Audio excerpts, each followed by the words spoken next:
भोपाल में आज से 10 दिन का लॉकडाउन शुरू हो चुका है। ये लॉकडाउन 4 अगस्त की सुबह 5 बजे तक रहेगा। हालांकि इस दौरान आवश्यक सेवाओं की आपूर्ति जारी रहेगी। कोरोना के बढ़ते मामले को लेकर सरकार ने अगले 10 दिन के लिए लॉकडाउन का ऐलान किया है। भोपाल में शहर में करीब 180 चेकिंग पॉइंट बनाए गए हैं। शहर की सीमाओं को सील कर दिया गया है। जबलपुर में भी 58 घंटे का टोटल लॉकडाउन लग चुका है। कोरोना के बढ़ते संक्रमण को देखते हुए टोटल लॉकडाउन का जिला प्रशासन ने फैसला किया। इसके अलावा कटनी में कल से 2 दिन के लिए लॉकडाउन किया जाएगा।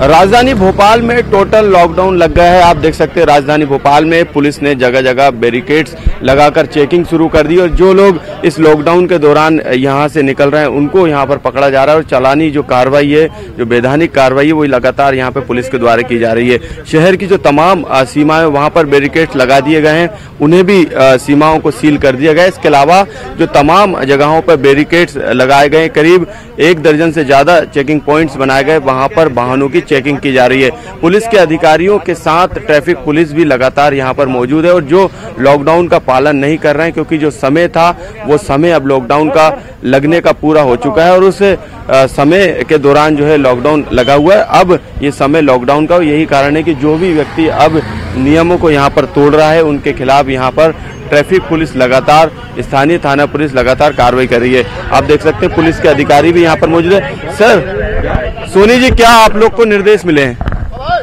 आज रात 8 बजे से 10 दिनों का लॉकडाउन स्टार्ट हो गया है। तो वरिष्ठ अधिकारियों के आदेश मिले हैं कि जो भी वाहन इमरजेंसी सर्विस को छोड़ के अदरवाइज जो घूम रहे हैं उन सब के ऊपर कार्रवाई करना है। लॉकडाउन उल्लंघन की 188 कार्रवाई हो रही है और आदेशों की अवहेलना के खिलाफ चालानी कार्रवाई हो रही है। बिल्कुल, लगातार अब कार्रवाई का दौर जो है पुलिस का शुरू हो गया और पुलिस लगातार कार्रवाई कर रही है। जो लोग आदेश की उल्लंघन कर रहे हैं, जो लोग लॉकडाउन का पालन नहीं कर रहे हैं। कैमरामैन मोहसिन के साथ मनोज राठौर, न्यूज 18 भोपाल। आनंदीबेन पटेल मध्य प्रदेश की राज्यपाल होंगी। यूपी के साथ मध्य प्रदेश की भी उन्हें जिम्मेदारी दे दी गई है। लालजी टंडन के निधन के बाद उन्हें ये जिम्मेदारी दी गई है।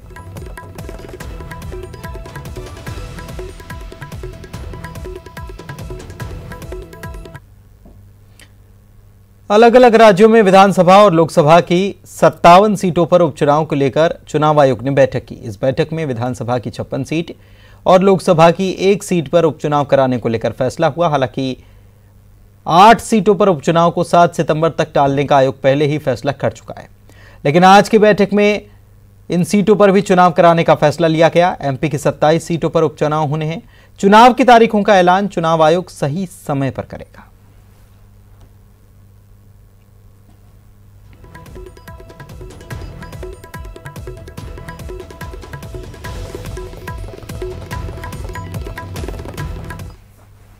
मध्य प्रदेश में उपचुनाव के पहले सियासत चरम पर है। इन दिनों सोशल मीडिया पर एक वीडियो वायरल हो रहा है जिसमें फिल्म बाहुबली के सीन में सिंधिया को बाहुबली के किरदार में दिखा दिया गया तो कमलनाथ को भल्लाल देव के तौर पर दिखाया गया।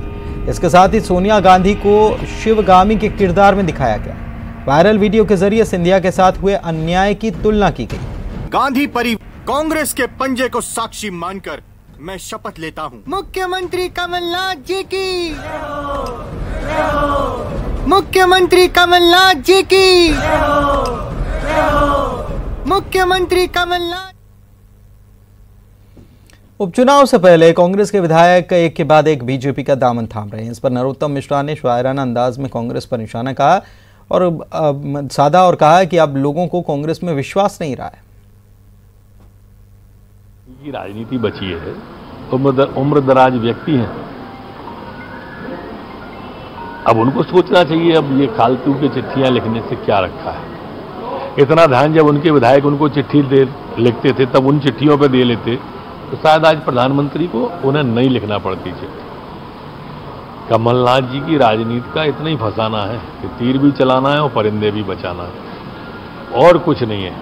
आज आप लोकतंत्र खतरे में बता रहे हो। जब नारायण त्रिपाठी और शरद कोल को बगल में बिठाल के प्रेस कॉन्फ्रेंस की तब लोकतंत्र मजबूत हो रहा था, अब लोकतंत्र कमजोर हो रहा है। अरे आपके नेतृत्व में विश्वास नहीं है लोगों को। अच्छा ये होगा कि अब आप नए लोगों को आने दें, आप प्रस्थान करें।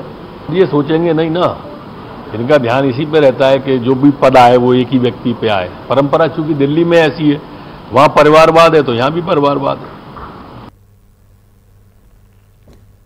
गुना में इलाज न मिलने से मरीज की मौत पर कमलनाथ ने सरकार पर निशाना साधा है और स्वास्थ्य सेवाओं पर भी सवाल उठाए हैं और कहा है कि सरकारी दावे धरातल पर जीरो हैं।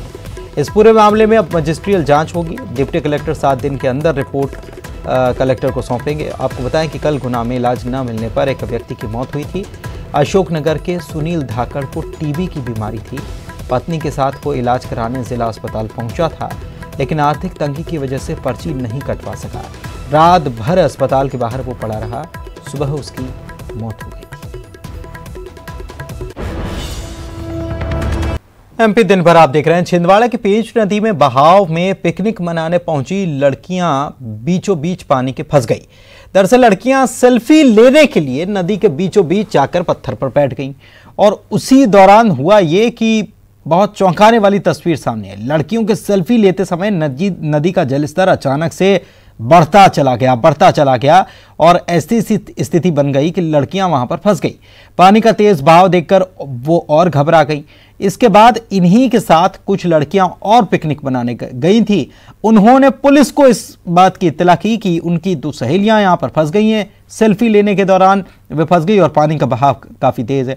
इसके बाद पुलिस बल मौके पर पहुंचा, पूरे साजो सामान के साथ मौके पर पहुंचा और फिर रेस्क्यू ऑपरेशन शुरू किया गया और कवायद बड़ी लंबी चली। इस दौरान काफी मशक्कत करनी पड़ी और तब जाकर इन दोनों लड़कियों को सुरक्षित बाहर निकाला जा सका।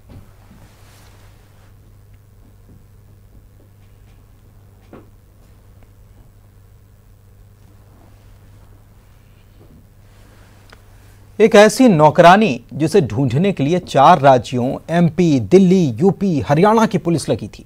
जहां कभी पुलिस वाले भिखारी बने, कभी चाय वाले। अब आप समझ सकते हैं कि यह गैंग कितना शातिर है, जिसे पकड़ने के लिए 4 राज्यों की पुलिस को एड़ी चोटी का जोर लगाना पड़ गया। राजगढ़ के नामचीन पेट्रोल पंप व्यवसायी का परिवार बना था इस नौकरानी का शिकार। जहां नौकरानी ने ऐसी गुनाह की खिचड़ी पकाई कि खिचड़ी खाकर पूरा का पूरा परिवार बेहोश हो गया। आप भी देखिए, Nepal to Delhi, Delhi to MP, एक नौकरानी ने किए 1.5 करोड़ पार। मेड सर्विस एजेंसी से सावधान।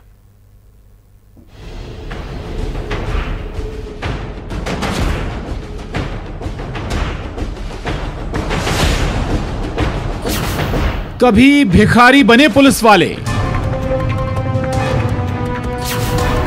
कभी चाय वाले बने वर्दी वाले। एक नौकरानी के पीछे 4 राज्यों की पुलिस। Nepal to Delhi, Delhi to MP. नौकरानी पकाए गुनाह की खिचड़ी। 1.5 करोड़ पर हाथ साफ। मेड सर्विस से सावधान। 4 राज्यों की पुलिस को एक नौकरानी की तलाश है। सही सुना आपने। एमपी, दिल्ली, यूपी, हरियाणा की पुलिस पिछले 7 दिन से नेपाल से आई एक नौकरानी को सरगर्मी से तलाश रही थी। जहां उस नौकरानी अनुष्का उर्फ कुशलता का सुराग लगाने के लिए कभी पुलिस वालों को भिखारी का गेटअप लेना पड़ा, तो कभी चाय वाला बनकर इलाकों की टोह लेनी पड़ी। तब जाकर ये नौकरानी और उसका गिरोह पुलिस वालों के हत्थे चढ़ा।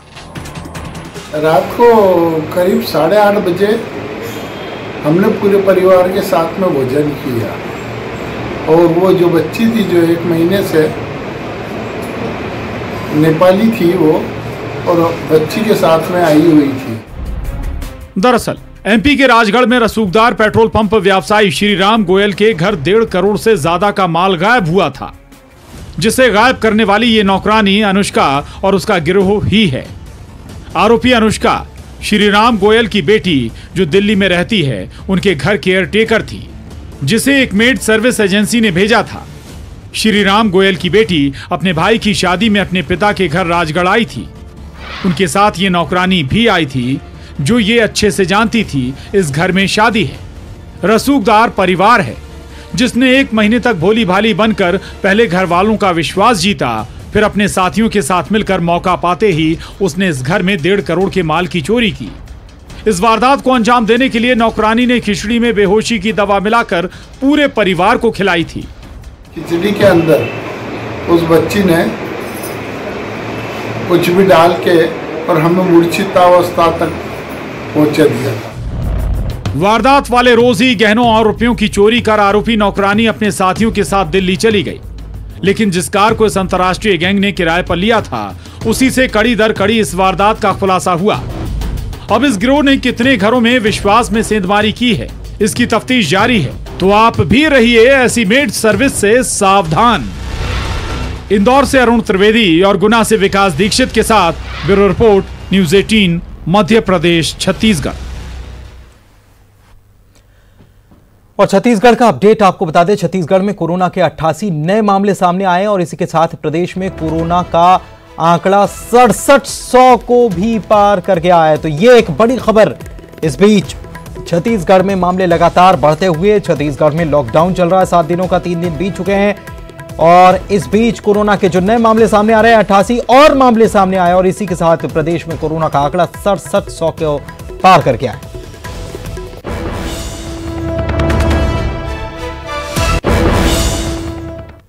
और इसी के साथ बुलेटिन में इतना ही। नमस्कार।